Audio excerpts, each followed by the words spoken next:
আদালত কর্তৃক ফেরারি ঘোষিত কোনো আসামি জাতীয় সংসদ নির্বাচনে প্রার্থী হতে পারবেন না। জোটবদ্ধ নির্বাচন হলেও ব্যক্তি নিজস্ব দলে প্রতীক ব্যবহারের বিধান ও ভোটার প্রতি ব্যয়ের বিধান বাড়িয়ে গণপ্রতিনিধিত্ব অধ্যাদেশ আইন মন্ত্রণালয়ের ভেটিংয়ের জন্য পাঠানো হয়েছে। নির্বাচন কমিশনার আবুল ফজল মোহাম্মদ সানাউল্লাহ বলেন, গত ৩টি নির্বাচনের মতো আর কোনো নির্বাচন হবে না। নিয়ামুল আজিজ সাদেকের রিপোর্ট। গণপ্রতিনিধিত্ব অধ্যাদেশ ১৯৭২ সালের সংশোধনী প্রস্তাব আইন মন্ত্রণালয়ে পাঠিয়েছে নির্বাচন কমিশন। মন্ত্রণালয়ের ভেটিং সাপেক্ষে উপদেষ্টা পরিষদে পাশ হওয়ার পর গেজেট প্রকাশ করবে নির্বাচন কমিশন। আগারগাঁওয়ে নির্বাচন ভবনে কমিশনার বলেন, ফেরারি আসামিকে নির্বাচনে অযোগ্য এবং বিনা ভোটে নির্বাচন ঠেকাতে না ভোট ফিরিয়ে এনেছে কমিশন। প্রিজাইডিং অফিসারই সর্বেসর্বা হবেন কেন্দ্রে, তিনি সিদ্ধান্ত নেবেন যে তিনি ভোট কন্টিনিউ করবেন নাকি বন্ধ করবেন। এখন থেকে কোথাও একক প্রার্থী থাকলে সরাসরি তাকে বিজয়ী ঘোষণা করা হবে না, তাকে ন্যায়ের বিপক্ষে ভোট করতে হবে। এবং দ্বিতীয়বারও যদি গিয়ে দেখা যায় তফসিল করে নতুনভাবে ঘোষণা করার পরে আবারও একই প্রার্থী হচ্ছে, তখন আর না ভোট হবে না।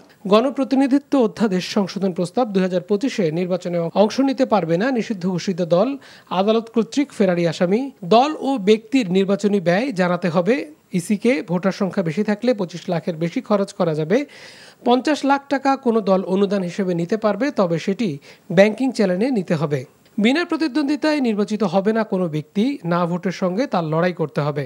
হলফনামায় মিথ্যা তথ্য দিলে নির্বাচিত হলেও পদ বাতিল হতে পারে। জোটবদ্ধ হলেও নিজ দলের প্রতীকে নির্বাচন করতে হবে।